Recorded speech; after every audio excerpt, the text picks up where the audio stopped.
Graça e paz a todos os irmãos e amigos que nos acompanham aí pelas redes sociais, né?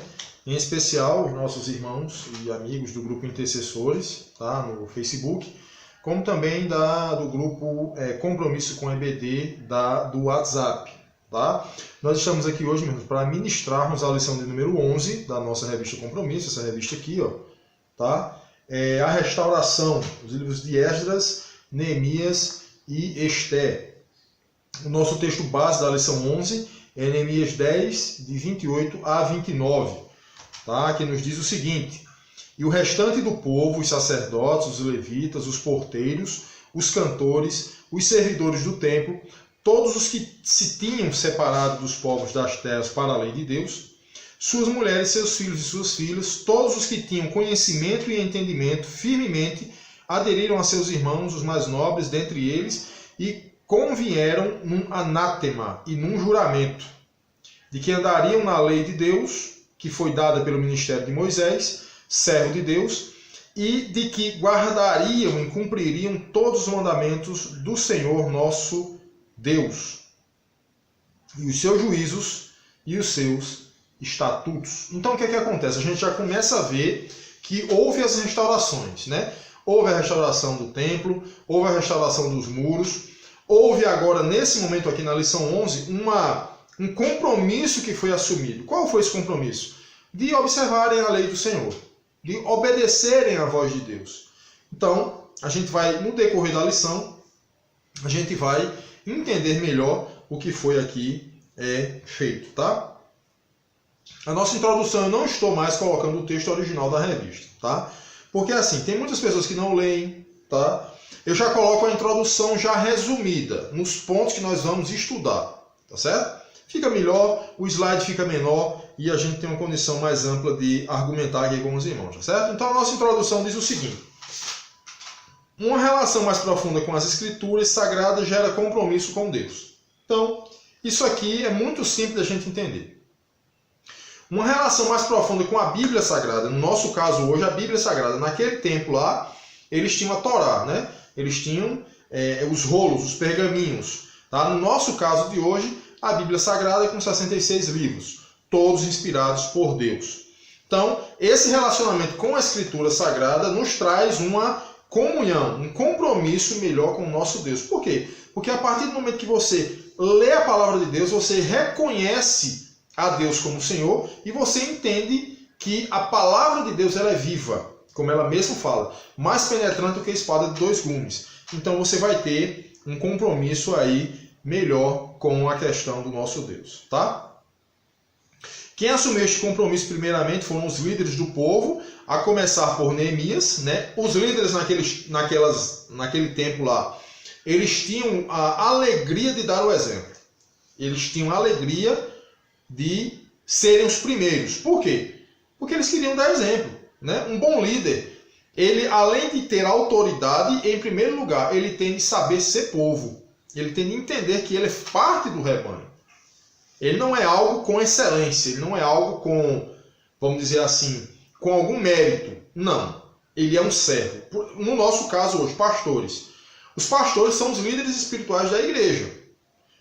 Mas antes de ser líder espiritual, antes de ter autoridade, eles não passam de servos. A única diferença é que eles têm responsabilidades a mais do que a gente. Só isso, tá? Mas são servos da mesma forma e eles tinham o prazer de estarem em frente, à frente daquilo que estaria sendo feito, tá?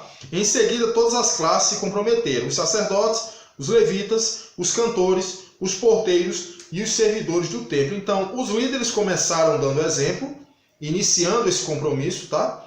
E depois vieram os sacerdotes, os levitas, cantores, porteiros e os servidores do templo. Resumindo, todos os oficiais do templo, né, eles estavam compromissados com a palavra do Senhor. Todos estavam cientes que não podiam experimentar as bênçãos do Senhor sem obediência à sua palavra.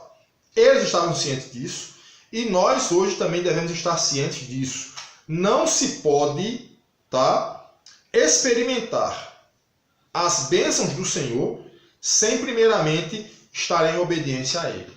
Eu estava falando com alguém que chegou na minha casa agora há pouco, dizendo o seguinte: existem pessoas por aí que são casadas e têm um relacionamento extraconjugal e convivem com essa outra pessoa, se separam da sua esposa ou do seu marido, vão conviver com essa segunda pessoa e têm, desculpa a expressão, a cara de pau de dizer que Deus enviou uma bênção para a vida dela. Não venha dizer que marido dos outros é bênção na sua vida. Não venha dizer que mulher dos outros é bênção na sua vida. É presente de Deus, que não é.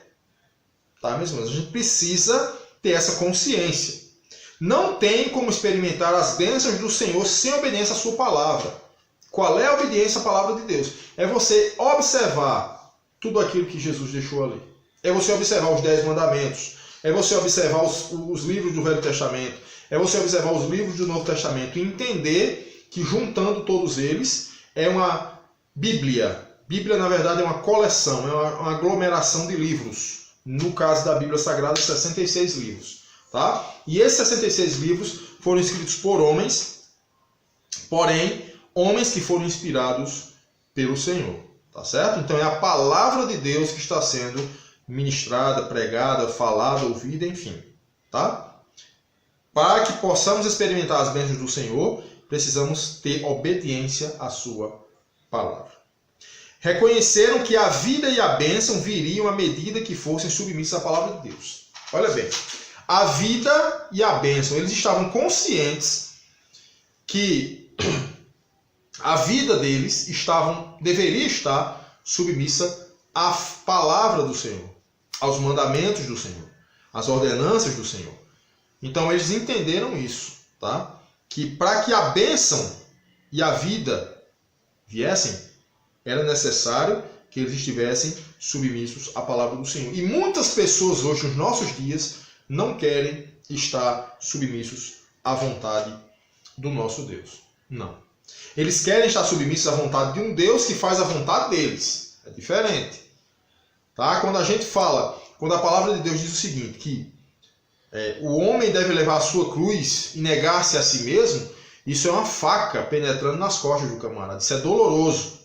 Mas quando a gente diz que Jesus levou as nossas dores, levou as nossas enfermidades, a gente não pode mais sofrer, a gente é herdeiro do céu. Então todo mundo quer ouvir isso. Agora, quando Jesus disse, é tanto que quando Jesus terminou as beatitudes, ficou Jesus e os discípulos.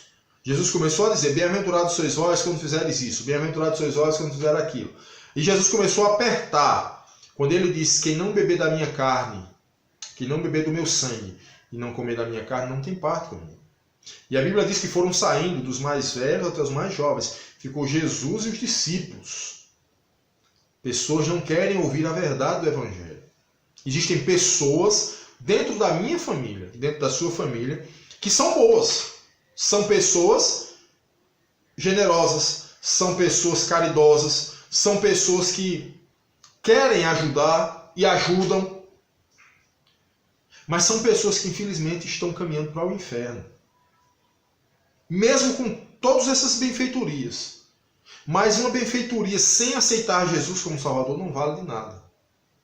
Salvação só através de Jesus. Tá? Então essa foi a nossa introdução. O primeiro ponto da nossa lição diz o seguinte, a necessidade de um novo pacto. Está lá em Neemias 10, de 29 a 32. A submissão e a obediência à Torá, que era a palavra de Deus, é o cerne do compromisso assumido pelo povo. Eles identificaram que na palavra do Senhor existia a necessidade de obediência. Então eles entenderam que a obediência e a submissão à palavra de Deus seria o cerne, seria o princípio do compromisso assumido pelo povo. Então eles entenderam isso.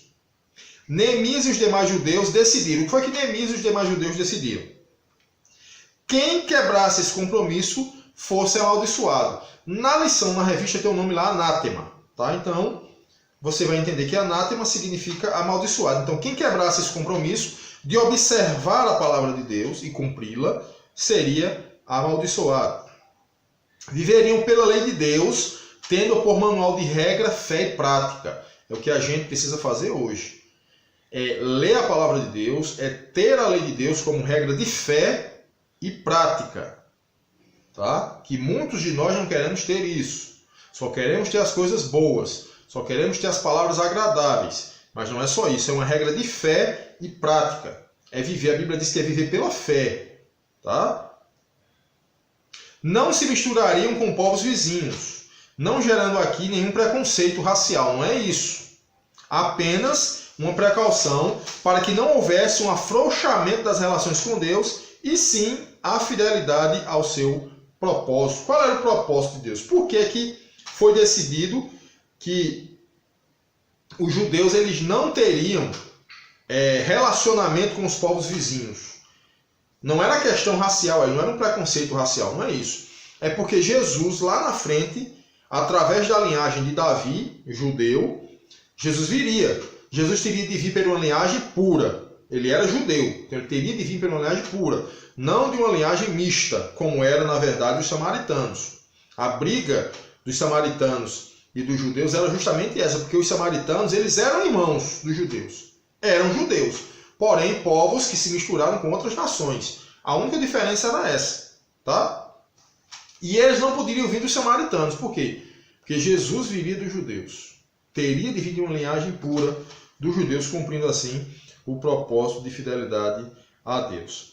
Não realizariam comércio no sábado nem em dias sagrados. Nesse caso aqui, para a gente hoje, isso aqui não é mais válido, certo? Não é mais válido. O sábado, ele foi sim um dia sagrado no Antigo Testamento. Hoje, para nós que somos cristãos, para nós que somos lavados e remidos no sangue do Cordeiro, entendemos que o dia separado para louvor e adoração de Deus, não que os outros dias não sejam, não é isso. Mas o dia que nós louvamos e engrandecemos ao Senhor, indo a seus cultos, escola dominical, enfim, é o domingo, o primeiro dia da semana, devido o Senhor ter ressuscitado no primeiro dia da semana. Mas nesse caso aqui, eles cumpriram um pacto de não realizarem comércio no sábado e em dias sagrados. Isso aqui, naquela época, era válido, tá? Seriam responsáveis pelo sustento do culto, no caso, os dízimos, fazendo regularmente suas contribuições. Olha bem, existem pessoas que dizem o seguinte: o dízimo é do Velho Testamento, o dízimo não existe mais, o dízimo não era dinheiro, o dízimo era mantimento, enfim. Ninguém quer, meu irmão, ninguém quer abrir mão daquilo que tem. Se nós vivêssemos em uma época semelhante àquela, que não existia o comércio como existe hoje, que não existia o dinheiro como existe hoje, eu poderia até dizer, não, tudo bem.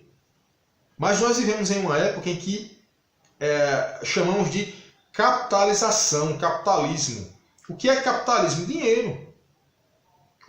Como é que você paga uma conta de energia? Você não pode pagar uma conta de energia com 1 quilo de açúcar. Você não pode pagar uma conta de água com 1 quilo de sal. Você tem que pagar com dinheiro. Então a igreja do Senhor, o templo que foi erguido para o louvor e glória de Deus, ele tem que ser mantido, meu irmão. E o mantimento é com espécie, é com dinheiro mesmo. O dízimo, a 10ª daquilo que Deus nos dá. Tá? E seria feito regularmente. Não, eu vou entregar o dízimo esse mês e no outro mês eu não vou entregar. Isso não existe. Tá? Era algo regular, era algo constante. Tá? Então a gente viu aqui a necessidade de um novo pacto. Por quê? Porque o povo sentiu necessidade de se aproximar de Deus. E para se aproximar de Deus tem de haver um pacto de fé e de obediência ao Senhor. O segundo ponto da lição é: o povo se conscientizou de ser constante. Está lá em Neemias 10, de 33 a 36.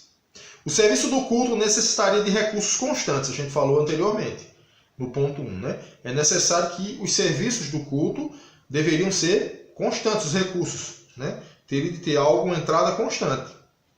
A conscientização dessa necessidade exige de forma ininterrupta uma responsabilidade, pois o culto não pode sofrer interrupções. O culto ao nosso Deus não pode sofrer interrupções. Imagine aí, naquela época, e imagine na época de hoje. Você está no meio de um culto e chegar lá o pessoal da Energisa, né? No caso nosso aqui é Energisa, e vir com um papel que conta lá, da conta lá da energia do templo, diz: a gente veio cortar porque vocês não pagaram. Então vai haver uma interrupção no culto. Por quê? Vai ficar sem som, vai ficar sem microfone, vai ficar sem energia e muitas outras coisas. Então, para que não houvesse nenhum tipo de interrupção, eles entenderam que seria necessário uma constância no mantimento do templo, do culto, né? As ofertas pacíficas, no caso aqui cereais, e holocausto, no caso animais, eram colocados sobre o altar pelo menos 2 vezes ao dia. Então a necessidade, a conscientização de ser constante, entenda, até os sacrifícios pacíficos e os holocaustos, que eram os animais, eram colocados no altar pelo menos 2 vezes ao dia. Então, para que isso acontecesse, tinha de ter mantenedores.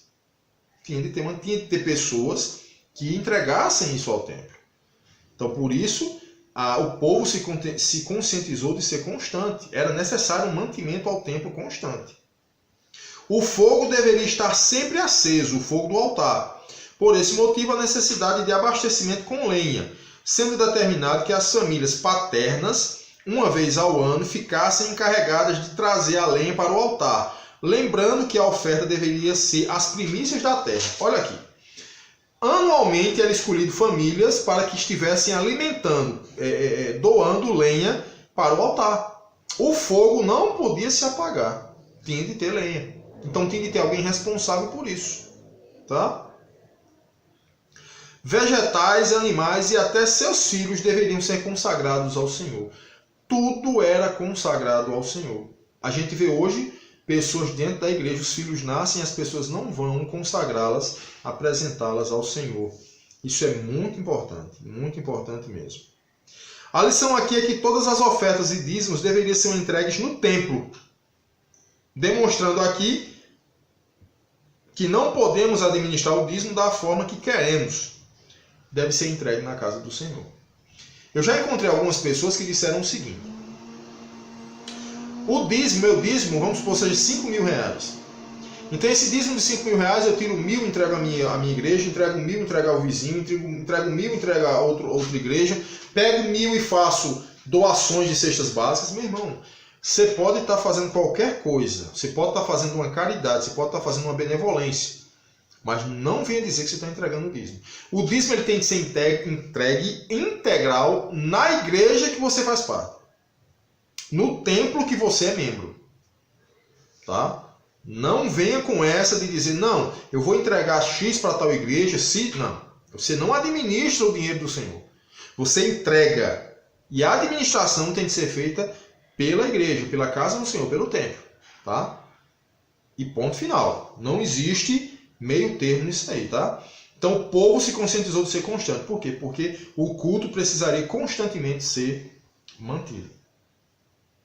O terceiro ponto, a responsabilidade pessoal. Está lá em Neemias 11, de 1 a 9. A narrativa aqui demonstra que os líderes procuravam povoar a cidade de Jerusalém com judeus puros. Lembra do que eu disse anteriormente? Eles tinham o desejo de povoar a cidade com judeus puros, uma linhagem pura de judeus. Por quê? Preconceito? De forma alguma. Por que eles queriam fazer isso? Porque o Salvador seria judeu. Porque o Salvador viria da linhagem de Davi. Teria de ser uma linhagem genuína. Então, aqui já era um propósito de Deus se cumprindo. Tá? Outras pessoas se ofereceram voluntariamente para habitar em Jerusalém, no intuito de ajudar a povoar a cidade. Pessoas se ofereceram voluntariamente para tentar ajudar a povoar a cidade. Né? Não na questão de terem filhos com os judeus, não era isso. De aumentar o número de pessoas da cidade, porque a cidade estava se reerguendo. Então seria necessário ter gente lá. Tá? Voluntariedade em nossos dias é algo raro de se achar. Entende-se como algo improvisado, sem compromisso. Voluntariedade é servir espontaneamente sem receber algo em troca. Apenas pela satisfação de servir e a cada dia parecer mais com o Senhor Jesus. O que eu acho interessante nessa frase aqui é o seguinte, é que as pessoas entendem que voluntariedade é algo quando eu quero fazer. Né? É algo improvisado. Não. Voluntariedade é servir espontaneamente sem receber algo em troca. É você ter o prazer de dizer assim, eu vou servir a tal local, eu vou servir a tal pessoa sem esperar nada em troca. Aí é com o Senhor, não é com a gente. Tá? Então a voluntariedade daquele povo era algo fantástico. Eles tinham prazer de servir, entendendo que estavam servindo ao Senhor. Tá? O nosso quarto ponto, a celebração está garantida. Lista de pessoas que estariam trabalhando no templo, cada pessoa no lugar certo, pelas razões certas. Quem seriam essas pessoas? Seriam os sacerdotes. Eram descendentes de Arão, separados para servir como oficiais do culto realizado. Então, lembrem-se que os sacerdotes eles eram responsáveis pela celebração do culto e pelos sacrifícios. Tá? Eles eram descendentes de Arão, tá? Eram levitas, tá? da tribo de Levi, tá? Lá dos filhos de Jacó. Né? Eles eram, na verdade, os sacerdotes, aqueles que eram responsáveis pelo desenrolar do culto. Os levitas eram os ajudantes dos sacerdotes, sem possessão de terra. Lembram-se que a tribo de Levi não teve possessão alguma de terra. Sua função era cuidar do tabernáculo e seus utensílios, inclusive carregá-los durante a viagem pelo deserto. Aquela tenda lá do deserto era aqueles que montavam, quem carregava era eles, quem desmontava era eles. Então, os levitas, eles não eram os levitas que a gente vê por aí hoje não, tá? As pessoas têm o prazer de dizer, eu sou levita. Eles não sabem nem o que era um levita. Tá? Eles não sabem nem o que era um levita, mas eles têm o prazer de dizer levita. E outra coisa, gostaria de deixar claro aqui nesse vídeo. Levita e sacerdotes não são mais utilizados. Não existe mais a função sacerdotal. Não existe mais um ministério sacerdotal. Não existe mais os levitas. Não existe. Tá? Eu, como dono de casa, sou o sacerdote da minha casa. Eu sou o chefe da minha casa.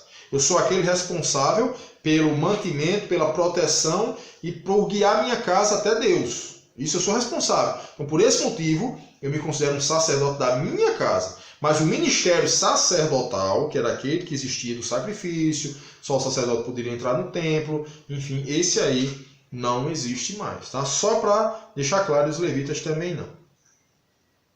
Pertencentes à tribo de Levi, no caso os levitas, ou seja, a tribo dos sacerdotes, lembram lá que eu falei que os sacerdotes eles eram levitas? Ou seja, todo sacerdote era levita. Todo sacerdote era levita. Porém, nem todo levita era sacerdote. Tá? Todo sacerdote era levita, mas nem todo levita era sacerdote. Só para ficar claro. Tá? Porteiros. Eles guardavam as ofertas e o tesouro. A sua obrigação era manter a ordem e evitar a entrada de pessoas impuras ou excomungadas. O que eram os porteiros? Eram os vigilantes, vamos dizer assim. As pessoas que estavam fazendo a segurança do templo. Ficavam na porta evitando que alguma pessoa fosse interromper o culto. Tá? Servidores do templo. Realizavam um trabalho mais humilde, como limpeza e carregar água e lenha. Lembrando que eles realizavam um trabalho mais humilde. Isso não significava dizer que eles eram inferiores. Olha bem o que é que eu estou dizendo aqui.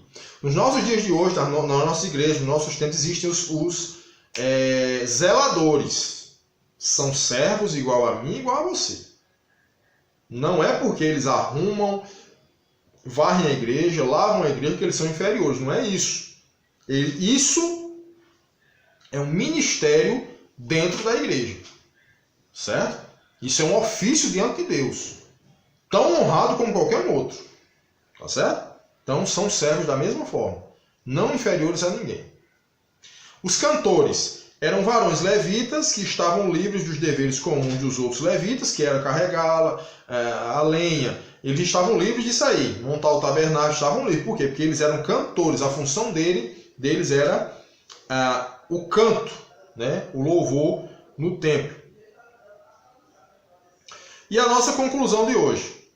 Para que a restauração na nação fosse efetiva naquela região, cada família de judeu tinha de se estabelecer nas cidades e na capital Jerusalém, habitando em lugares estratégicos para que naquela terra voltasse a ser reconhecida como quinhão dos judeus.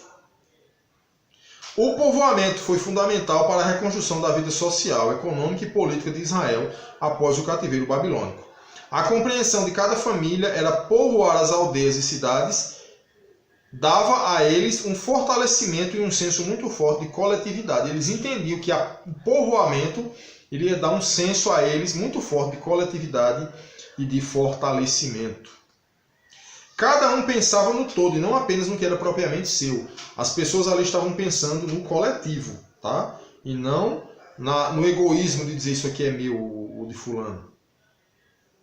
Cada indivíduo, percebendo o papel para o bem de todos, foi fundamental para a restauração e preservação do povo que o Senhor escolheu para ser o nascedouro dos bons desígnios da graça de Deus para todos os povos. Cada indivíduo. Eles perceberam que nada era propriamente seu e perceberam que o papel para o bem de todos foi fundamental para a restauração da preservação daquela cidade. Então eles entenderam que eles tinham de pensar no coletivo e não de forma individual. Tá? Então essa foi a nossa lição de número 11, tá? Que tem por título Um Compromisso Assumido. Nós vamos postar a lição de número 12 e a lição de número 13 para finalizar o primeiro trimestre de 2018, tá bom? Então que Deus nos abençoe, que nós possamos ter uma vida que honre e glorifique o nome de Deus, que Deus possa nos abençoar.